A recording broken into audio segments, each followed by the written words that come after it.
Hello, my name is Michaela Nelson. I'm a 17-year-old high school student who's planning to go to college for marine biology, and this is my submission for the Cards Against Humanity Scholarship. Alright, I'll be talking about the chemistry behind bioluminescence. But first of all, we'll start off with what is bioluminescence. Bioluminescence is a chemical reaction that is production of visible light, typically by oxygenation.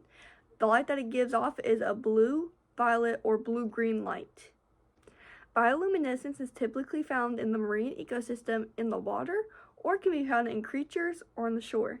The way bioluminescence gives off light is a chemical reaction using oxygen with bioluminescence. However, the reaction, instead of giving off heat from the oxygenation process, it almost releases about all of its energy as a visible light. Bioluminescence is also an enzymatic reaction.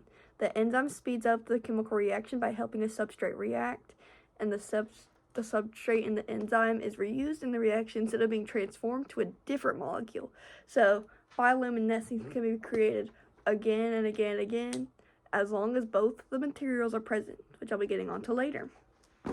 The enzyme in this reaction is luciferase, and the different substrates that are used are called luciferins. The luciferase helps catalyze the chemical reaction between the luciferins and the oxygen. And then the luciferin molecule ends up being oxidized and creating a new molecule, oxyluciferin, which is not active.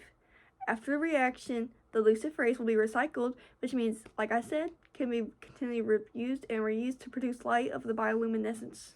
So as long as the luciferase and the oxygen are present, the chemical reaction can happen as many times and as many times again.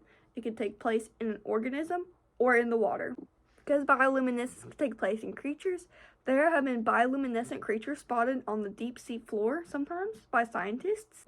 And one really cool thing about bioluminescence in creatures, there's a bioluminescent shrimp that can spew light, which means it doesn't necessarily glow the shrimp, but the reaction will happen as soon as the bioluminescence is exited from the shrimp's body.